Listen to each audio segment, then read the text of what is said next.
أقبل شهر رمضان، شهر الخيرات، شهر البركات. أقبل شهر رمضان، شهر العتق من النيران. شهر رمضان الذي أنزل فيه القرآن هدى للناس وبينات من الهدى والفرقان. إن الحمد لله نحمده ونستعينه ونستغفره ونعوذ بالله من شرور أنفسنا ومن سيئات أعمالنا.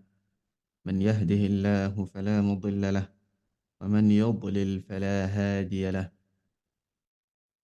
وأشهد أن لا إله إلا الله وحده لا شريك له، وأشهد أن محمدا عبده ورسوله صلى الله عليه وعلى آله وسلم، وعلى أبويه الرسولين النبيين الكريمين إبراهيم وإسماعيل، وعلى كل النبيين والمرسلين وآل كل، وسلم تسليما كثيرا. أما بعد، فإن أصدق الحديث كتاب الله، وأحسن الهدي هدي محمد صلى الله عليه وعلى آله وسلم، وشر الأمور محدثاتها، وكل محدثة بدعة، وكل بدعة ضلالة، وكل ضلالة في النار. أما بعد، السلام عليكم ورحمة الله وبركاته. إليني الدرس السابع. إذا لك إليك جي ترى شهر رمضان آداب وأحكام للشيخ إمام ابن علي الأثري وفقه الله تعالى.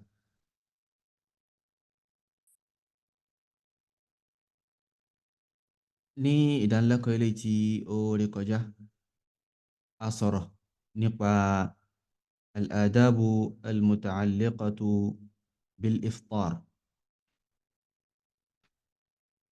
àwọn ẹ̀kọ́ eléyìí tí ó ní ṣe pẹ̀lú al-iftar, títúnu nígbà tí èèyàn bá ń gbààwẹ̀. so insha Allahu azza wa jal, a máa ka báàbù eléyìí tó tẹ̀lé, chapter eléyìí tó tẹ̀lé tí a fẹ́ mú wá, tí ṣe al-adabu al-muta'alliqatu bis-suhur. àwọn ẹ̀kọ́ eléyìí tí ó ní ṣe pẹ̀lú as-suhur.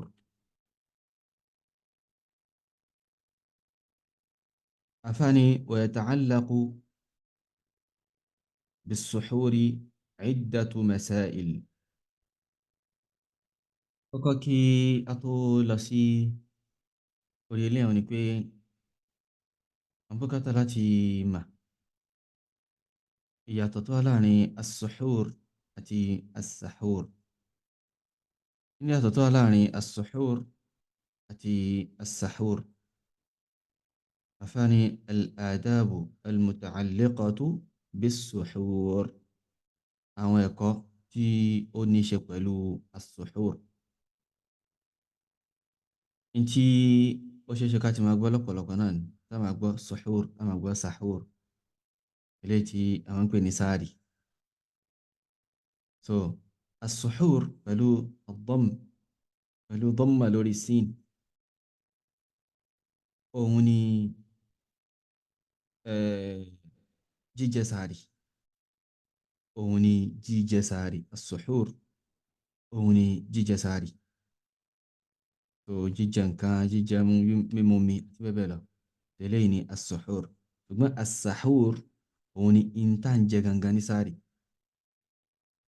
ìntí à ń tasahhara pẹ̀lú rẹ̀, òun ni as-sahur. so ká ní pé èèyàn jí ní sí ó fẹ́ jẹun, wọ́n sọ pé ó fẹ́ ṣe as-suhur, ó fẹ́ ṣe as-suhur, ó fẹ́ jẹ sáàrì. ṣùgbọ́n kó wá máa jẹ àmàlà lápèjúwe àti ọbẹ̀ ewédú. àmàlà tọ́bẹ̀ ewédú yẹn, orúkọ tí a pè ní as-sahur, orúkọ rẹ̀ ní as-sahur. tó bí àwọn olùmọ̀gbọ́n yẹn sọ iná ní eléyìí. lẹ́yìn náà ni pé afáwa ni wa yata'allaqu bis-suhuri iddatu masail. so ntí àwọn masail kan ó ní àjọṣepọ̀ pẹ̀lú as-suhur, ẹni pé àwọn àlámọ̀rí tí ó ló ń kà bákan, àwọn àlámọ̀rí kan tó ló ń kà, so iná ni ó ní àjọṣepọ̀ pẹ̀lú as-suhur, pẹ̀lú jíjẹ sàárì, kì í ṣe pẹ̀lú oúnjẹ sàárì, ṣùgbọ́n pẹ̀lú jíjẹ sàárì. Afáàní al-mas'alatul ula, alákọ̀ọ́kọ́ ń bẹ̀ ni wípé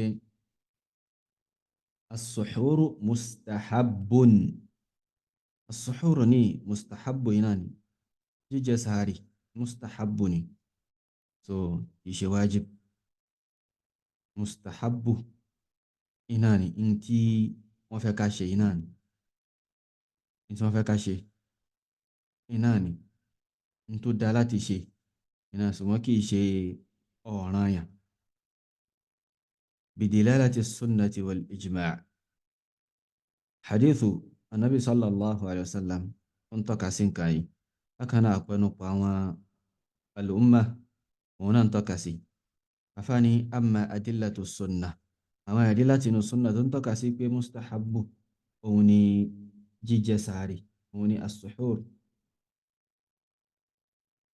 Fama fi as-sahihayn, so àwọn kan bẹ̀ wọn náà nílé tó ànú as-sahihan, هي صحيح البخاري صحيح مسلم من حديث أنس رضي الله عنه، من حديث أنس ينا الله كما به، عن النبي صلى الله عليه وسلم أنه قال، أترى النبي صلى الله عليه وعلى آله وسلم في صيفي تسحروا أما جساريو، تسحروا أما جساري، فإن في السحور بركة، torí pé àlùbáríkà ń bẹ ń bi mímá jẹ sàárì, àlùbáríkà wà níbi mímá jẹ sàárì. Afáàní wa amma al-ijma', ẹ̀wárí ẹ̀rí láti inú àpẹnupọ̀ àwọn olùmọ̀ lórí àlámàrí. Faqala ibn al-Mundhir fil ijma', ibn al-Mundhir rahimahullahu ta'ala ọsánú tíra àwọn tí wọ́n pọ̀rọ̀kọ̀ ní al-ijma' wípé wa ajma'u على أن السحور على أن السحور مندوب إليه، وني وفنكو أنوكو أنا مسلميكو أنا علمكو لوري بي السحور ني مندوب إليه نان، so انتي ما فيك شيء نان، انتي ما فيك شيء نان كي شيء أونايا، كي شيء أونايا. so Ibn al-Mundhir rahimahullahu ta'ala wọ́n sọ ilé inú tírà wọn tí wọ́n pe orúkọ ẹ̀ ní al-ijma'.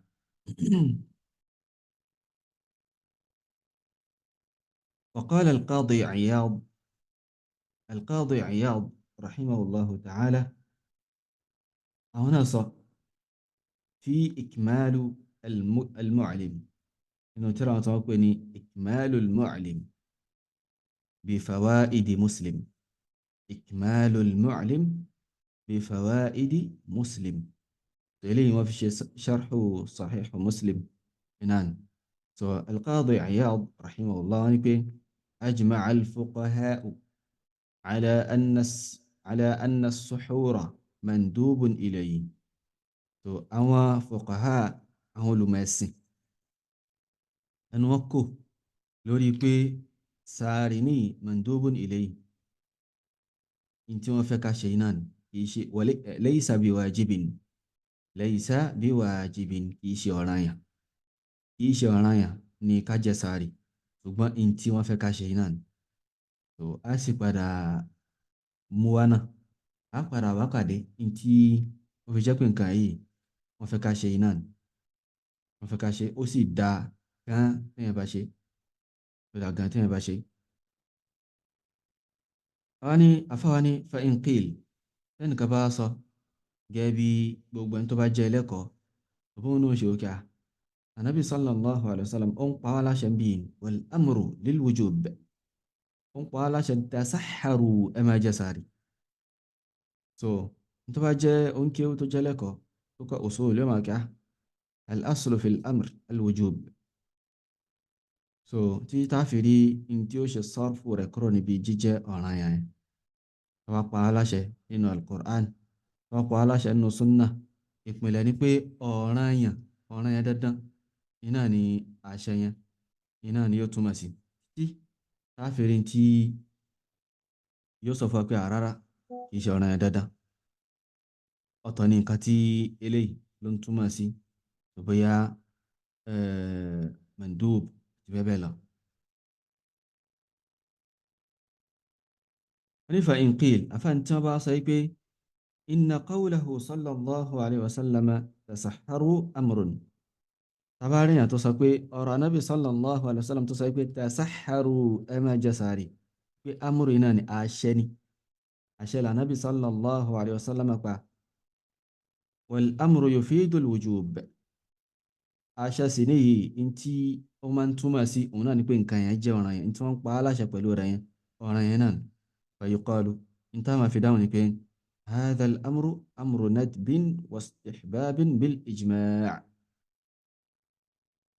so wọ́n ní in tá sọ ni pé amúrù tó wà ń bí amúrù nadbin, àṣẹ pípé nǹkan yìí ó jẹ́ mandub, ó jẹ́ mustahab yẹn, amúrù nadbin wa istihbab. so àṣẹ wípé nǹkan yìí jẹ́ nǹkan tí a fẹ́ yín náà, nǹkan yìí jẹ́ nǹkan tí wọ́n fẹ́ ká ṣe, kì í ṣe in tó jẹ́ ọ̀ranyàn bil ijma' pẹ̀lú àpẹnupọ̀ àwọn olùmọ̀. ẹnu àwọn olùmọ̀ kò lórí pé àṣẹ tó wà ń bí kò túmọ̀ sí al-wujub, kò túmọ̀ sí ọ̀ranyàn, kò túmọ̀ sí wípé ọ̀ranyàn yìí náà ni kí a jẹ sààrì, wípé ó ń túmọ̀ sí pé in tí wọ́n fẹ́ ká ṣe òun náà ni ká jẹ sààrì. àfààní qalahu al-Ayni fi Umdatil Qari, tó al-Ayni rahimahullahu ta'ala wọ́n sọ ọ̀rọ̀ yìí nínú tírà wọn Umdatul Qari. Umdatul Qari ó jẹ́ sharhu fún Sahihu al-Bukhari, ó jẹ́ sharhu fún Sahihu al-Bukhari àti Badruddin al-Ayni rahimahullahu azza wa jal. so bí eléyìí bó ṣe rí náà lè afáàní wa min al-adillati aydan ala anna al-amra huna laysa lil-wujub, nínú àwọn ẹ̀rí tó tún tọ́ka sí pé àṣẹ tí anábì sallallahu alayhi wa sallam tó pa wá níbí kò túmọ̀ sí ọ̀ranyàn, òun ni al-adillatu dallatu ala jawazi al-wisali yawmayni fa akthar. so òun ni àwọn ẹ̀rí tó ń tọ́ka sí pé ó tọ́ fún èèyàn láti ṣe wisal, láti gba àgbáyípo fún ọjọ́ méjì àbí jù bẹ́ẹ̀ lọ. so àwọn ẹ̀rí tó ń tọ́ka sí pé ó tọ́ láti gba àgbáyípo fún ọjọ́ méjì àbí jù bẹ́ẹ̀ lọ, pé kíyàn gba àwẹ̀ nísìnyí kó má jẹ sààrì àbí kó má tunu tí tó fi dàsìkò sààrì kò tó wá ní jẹ sààrì náà tó tún complete àwẹ̀ bẹ́ẹ̀. pẹ̀lú Ànábì sallallahu alayhi wa alihi wa sallam a máa ṣe, ó sì kọ̀ fún àwọn àlùmọ̀ rẹ̀, ó kọ̀ fún àwọn sàhábà wípé kí wọ́n má ṣe nǹkan yìí. afáàní fa inna muqtada jawazi al-wisal alla yatasahhar, tòtòrí pé tí jíjẹ́ tí ó tọ́, jíjẹ́ ṣíṣe wisal, jíjẹ́ ẹ̀tọ́ rẹ̀ tó ń tọ́ka sí, tó ń túmọ̀ sí òun pé kíni wípé ẹni tó fẹ́ ṣe wisal yẹn kò ní ṣe kíni, kò ní jẹ sààrì. so in tí gbígba àgbáyípo tó ń túmọ̀ sí tó mú dání táwọn gbọ́yé ń bẹ̀ ní pé kíni ẹni tó fẹ́ gba àgbáyípo yẹn kò ní jẹ sààrì ní ọjọ́ kejì. eléyìí ni mas'ala aláwọ̀kọ́, òun ni pé as-suhur mustahabbu iná ni sààrì. so mustahabbu ni tí wọ́n fẹ́ ká ṣe iná ni, tí wọ́n fẹ́ ká ṣe ó sì dá ká ṣe iná ni. so lẹ́yìn náà al-mas'alatu thaniya, mas'ala ẹlẹ́kejì òun ni fadailu as-suhur. fadailu as-suhur, àwọn ọlá tí ó ń bẹ fún jíjẹ sààrì, àwọn ọlá eléyìí tí ó wà fún jíjẹ sààrì. afáàní qad bayyana an-nabiyyu sallallahu alayhi wa sallama fadla as-suhuri biqawlihi fa innahu barakah. Ànábì sallallahu alayhi wa sallam ó ti ṣàlàyé ọlá tí ń bẹ fún sáàrì pẹ̀lú ọ̀rọ̀ rẹ̀ tó sọ pé fa innahu baraka, dájúdájú àlùbáríkà yìí náà ni, yẹn pé àlùbáríkà ń bẹ ń bẹ níbi jíjẹ sáàrì. wọ́n ní waqad tahaddatha al-hafiz ibn hajar في الفتح عن معنى البركة. wọ́n ní pé al-hafiz ibn hajar al-asqalani rahimahullahu ta'ala nínú fathul bari wọ́n sọ̀rọ̀ nípa ìtumọ̀ albaraka ilé tó ń bi hadithu yìí. wọ́n ní wa dhakara anna albarakata tarji'u ila thalathati ma'ani. wọ́n sì mention pé albaraka tó ń bi ó ń padà sí bí ìtumọ̀ mẹ́ta iná ni. pé albaraka tánàbí sallallahu alayhi wa ala alihi wa sallam ó sọ pé wọ́n bí sáàrì ìtumọ̀ mẹ́ta iná ni ó ń túmọ̀ sí ló ń padà sí. المعنى الأول إتمالاك وني بركة في تقوية البدن في نهار صومه. البركة إليتي بني بيبي كي إيان سترونج كيار إيان سترونج ني أوسان أجاوة. هاركو يتين باجة ساري يومو يلاغباراسي يومو يلوكنسي. المعنى الثاني إتمالاك جوني بركة في أن يقوم القائم في هذا الوقت ويذكر الله ويعبده وهو وقت فاضل. تو البركة بني بيبي كي انتو ديدي كي يو ديدي لاسيكو يي لاسيكو ساري. so كما نتي الله سبحانه وتعالى كما جسفو so أفاني وهو وقت فاضل لاسيكو تولو الله إناسي نيلي àsìkò tó ní ọlá iná ni. ìgbà tí Allah subhanahu wa ta'ala tó fẹ́ ròyìn àwọn ẹrú rere, àwọn èèyàn rere nínú àwọn ẹrú rẹ̀, ó ní kanu qalilan min al-layli ma yahja'un. ó ní pé díẹ̀ ni wọ́n máa ń sùn lálẹ́, díẹ̀ iná ni wọ́n máa ń sùn lálẹ́, ní òru wọn kì í sùn lọ́pọ̀lọpọ̀. wani wabil ashari hum yastaghfirun. tó bá di àsìkò sàárì ní ìdájí yẹn hum yastaghfirun, wọ́n máa ṣe kíni, wọ́n máa tọrọ àforíjì lọ́dọ̀ Allahu subhanahu wa ta'ala. tó àsìkò yìí, àsìkò tí a máa rántí Allahu subhanahu wa ta'ala, àsìkò tí èèyàn máa ń súnmọ́ Allahu subhanahu wa ta'ala, àsìkò gbígbàdúrà ni, àsìkò tó ní ọlá iná ni, gẹ́gẹ́ bí yóò ṣe padà wá níbi hikma eléyìí tó wà níbi ta'khiru as-suhur, ọgbọ́n òye eléyìí tó wà níbi pé ká lọ sáàrì lára di ìgbẹ̀yìn àsìkò rẹ̀. so lẹ́yìn náà al-ma'na al-thalith, ìtumọ̀ ẹlẹ́kẹta, wọ́n ní barakatun fi ittiba'i sunnati an-nabiyyi sallallahu alayhi wa sallam wa mukhalafati ahli al-kitab. àlùbáríkà tó tún bẹ níbi mímá tẹ̀lé súnnà nabi sallallahu alayhi wa sallam pẹ̀lú jíjẹ sààrì, bákan náà yíyapa àwọn ahli al-kitab. tó a rí pé eléyìí, tó bá yẹ pé eléyìí nìkan iná ló wà níbi jíjẹ sààrì, tó yẹ pé àlùbáríkà kan tí ó wà nínú jíjẹ sààrì náà eléyìí ó tó láti jẹ́ pé kí mùsùlùmí kí ó máa ṣojú kòkòrò lórí pé kóun máa jẹ sààrì. torí pé ìpínlẹ̀ níbi yíyapa àwọn ahlul kitab, àwọn yahudi àtàwọn nasara, kò ní kí ọ̀ràn yẹn náà kárí ń bí ọ̀rọ̀ ẹ̀rùngbọ̀n náà nísìnyí. nabi sallallahu alayhi wa sallam ń pé ká yapa àwọn almajus, ká máa fi ẹ̀rùngbọ̀n wálẹ̀, ká máa dín túbọ̀ mu, ìyẹn irun mú ká máa dínkù. so àti bẹ́ẹ̀ bẹ́ẹ̀ lọ́nà àwọn alámàrí mi náà. tó bákan náà wà áìdú wá náà lórí máa tẹ̀lé ìlànà wọn, tó yẹ pé ọ̀ràn yàn iná ní fún wa ká máa yapa ìlànà wọn. so nínú àwọn nǹkan tó tó àwọn náà ní pé kí ni ká máa, Ànábì sallallahu alaihi wasallam ó pa á láṣẹ, ó gbà wá níyànjú pẹ̀lú pé ká máa wọ bàtà kírun ní àwọn àyè tí a bá ti lè wọ̀, ká máa wọ bàtà kírun tó láti fi yapa àwọn ahlul kitab. so nínú náà ni pé Ànábì sallallahu alaihi wasallam ó ní pé àwọn àlùmọ̀ òun padà máa tẹ̀lé ìlànà àwọn èèyàn yìí,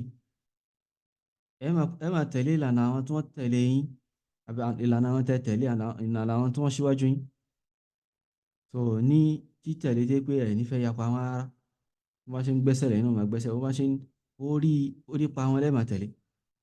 Ànábì sallallahu alaihi wa sallam ó ń sọ eléyìí láti fi ṣọ́ wa lára ní kí pé ó ń gbà á yànjú pé ká máa tẹ̀lé wọn. Látàwọn sàhábà tí wọ́n sọ̀rọ̀ tí wọ́n sọ pé al-yahud wa nasara, ṣé àwọn yahud àtàwọn nasara ni ó gbà lérò pẹ̀lú àwọn tí wọ́n síwájú wa yìí? Ànábì ní faman, àwọn èèyàn bá tún jẹ́.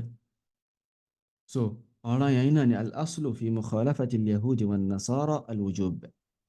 Ìpìnlẹ̀ níbi yíyapa àwọn yahudi àtàwọn nasara, àwọn jews àtàwọn christians, òní pé ọ̀ràn yẹn náà ni, òní pé ọ̀ràn yẹn iná ni.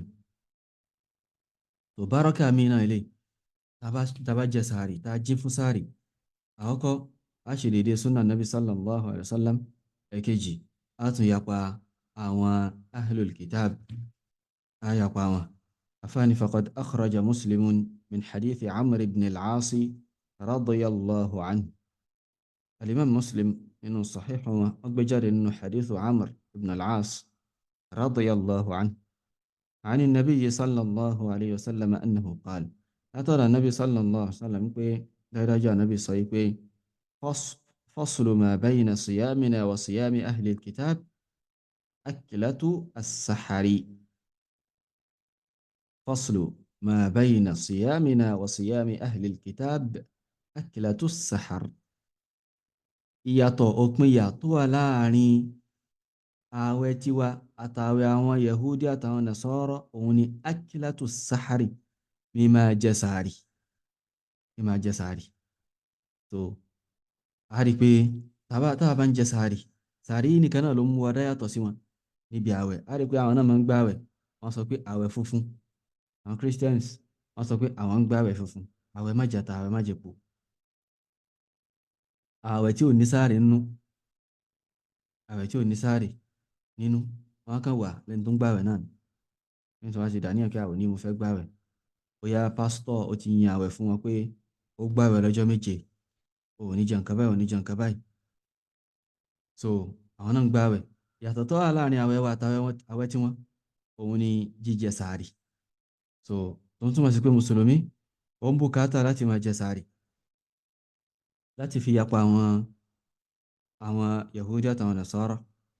عفاني قال النووي رحمه الله، الإمام النووي رحمه الله تعالى وصل شرح صحيح مسلم، يرى المنهاج في شرح صحيح مسلم ابن الحجاج. هنا معناه إتما حديثي ونقول الفارق والمميز بين صيامنا وصيامهم السحور. Inti máa ń ṣòpin yà tí ó ṣe àdáyanrí, tí ó ṣe àdáyàtọ̀, tí ó mú yàtọ̀ láàrin ààwẹ̀ tiwa àtààwẹ̀ tiwọn òun ni as-suhur, jíjẹ sàárì. fa innahum la yatasahharun, torí pé àwọn pípò yìí, àwọn Jews àtàwọn Christians, wọn kì í jẹ sàárì. wa nahnu yustahabbu lana as-suhur, àwa sì ní wọ́n fẹ́ fún wa ká jẹ sàárì, wọ́n fẹ́ lọ́dọ̀ tiwa ká wá jẹ sàárì.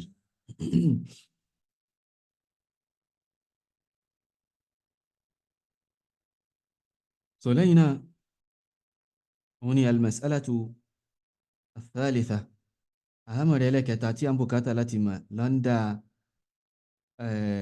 sàárì jíjẹ òun ni istihbabu ta'khiri waqti as-suhur.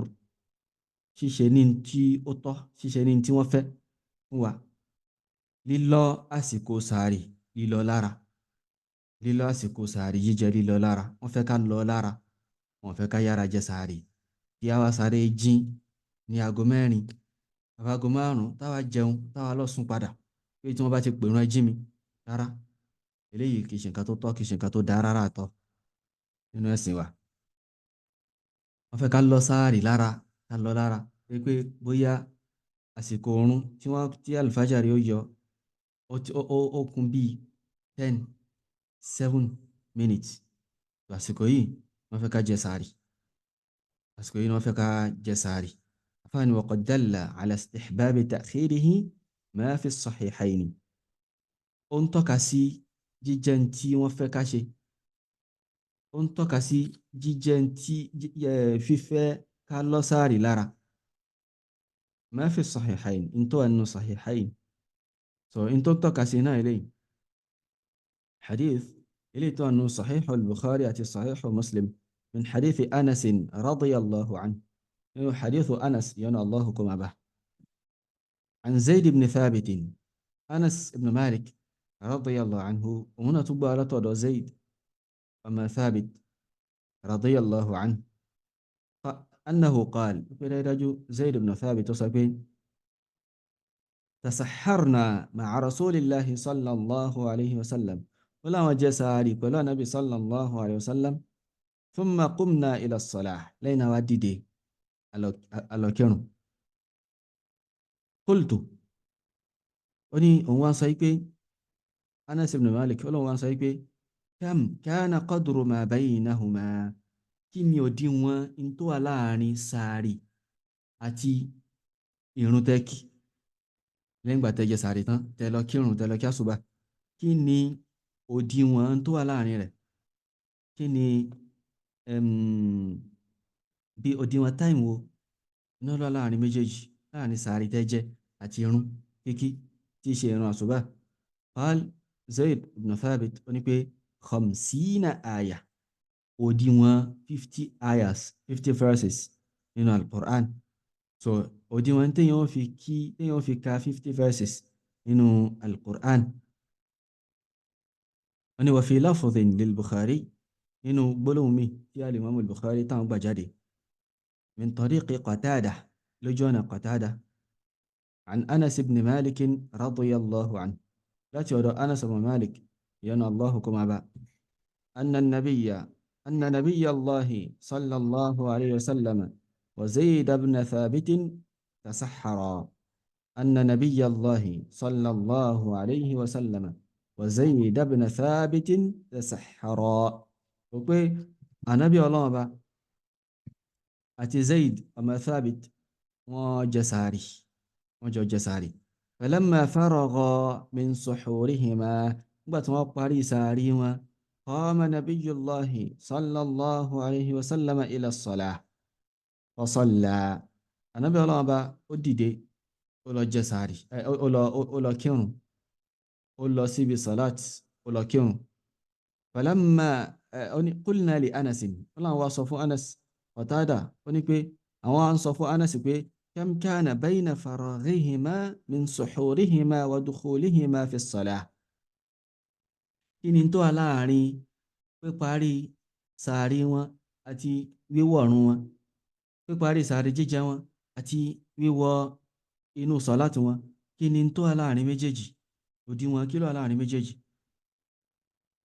qal Anas wa sọ pé qadru ma yaqra'u ar-rajulu 50 aya, òdiwọ̀n tí èyàn ò fi ka áyà 50, òdiwọ̀n àsìkò tí yíò fi ka 50 verses nínú al-Qur'an náà lọ láàrin sàárì wọn àti ìrun kíkí wọn. qala an-Nawawi fi sharhi sahih Muslim, al-Imam an-Nawawi rahimahullahu ta'ala wọ́n sọ nínú sharhu sahih Muslim wọ́n pé fihi ń bẹ nínú hadithu yìí al-hathu ala ta'khir as-suhuri ila qubayl al-fajr,